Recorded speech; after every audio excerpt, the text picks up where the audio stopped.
تركي آل الشيخ صاحب فضل عليه وأقنع مصر كلها إنه من صفة اللبن، وفي الآخر طلع عايش في هولندا. والدبدوب سعفان عمل أحلى واجب معاه. إزاي مصطفى البنا اتحول من مسكة المقشة لمسكة المايك في أشهر برنامج في الوطن العربي؟ عارف الصفر هو بدأ من تحته، لأن مصطفى البنا شغال من صغره علشان يجيب مصاريفه، وإخواته كان عندهم ورشة صغيرة بتعمل تجهيزات المحلات، وهو كان بيبيعها للمحلات في العتبة لغاية ما خاله طلب منه خدمة في مصر.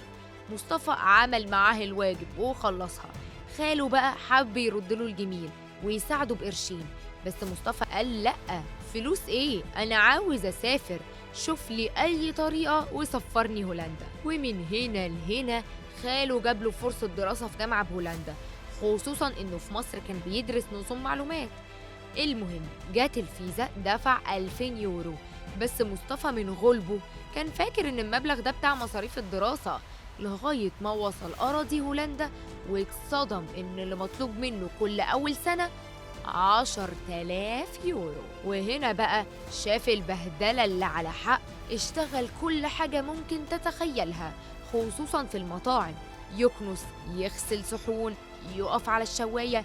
المهم إنه ما يعديش يوم من غير شغل عشان يعرف يجيب مصاريف أكله وشربه ودراسته. وأكتر مطعم اشتغل فيه كان مطعم بيتزا ما يعرفش الألف من كوز الذرة، وبدأها من مسكة المقشة لغاية ما بقى شاف في المطعم نفسه. بس مشكلة إن الطالب اللي مسافر هولندا يدرس له 8 ساعات شغل بس في الأسبوع، وعلشان يشتغل أكتر يبقى كده انت بتشتغل شغل غير قانوني، وكمان مرتبه ضعيف عشان لو اتقفش من البوليس بيدفعوك غرامة 8000 يورو.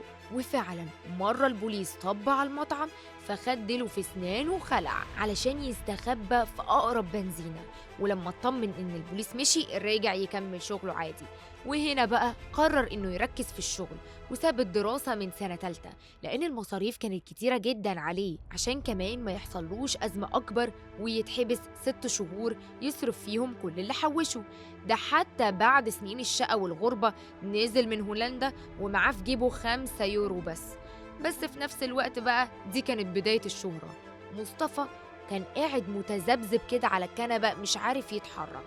قالك ليه مفتحش نت وانزل فيديوهات زي الناس اللي بتنزل، وظهر وهو لابس جلابية وبيتكلم بطريقة خلت الناس كلها تقتنع إنه طالع من الفلاحين، وهو يخبي إنه عايش في هولندا علشان يعيش الدور صح يعني والناس تصدقه.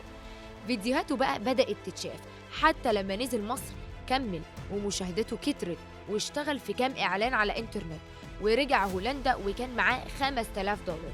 بس الشهرة الحقيقية بقى بدأت لما ظهر مع سعفان، وده يا سيدي دب كان بيطلع وراه في الخلفية، وشد انتباه الناس اللي بدأت تسأل مين ده وإيه اللي جابه هنا. هنا بقى مصطفى البنا شغل دماغه وعمل شخصية للدبدوب وسماه سعفان، وبدأ يتكلم في كل حاجة من أول المواضيع الاجتماعية لغاية الكورة. النقلة الكبيرة بقى كانت في 2019، والسر فيها تركي آل الشيخ. وسعفان اعترف بنفسه وقال إن الراجل ليه فضل كبير جدا عليا بعد ربنا، وكنت في هولندا في 2019 وقت ما كلمني، وكان بيجمع معظم اللي شغالين على السوشيال ميديا وقتها، واداني مساحة وفرصة خاصة إني أكون متواجد بفعاليات الرياض. والحمد لله ردود الأفعال بسطتني جدا. دلوقتي البنا اللي كان بيهرب من باب المطبخ بقى نجم تلفزيون، وشارك في أفلام كتيرة زي اللعبة ومهمة مش مهمة.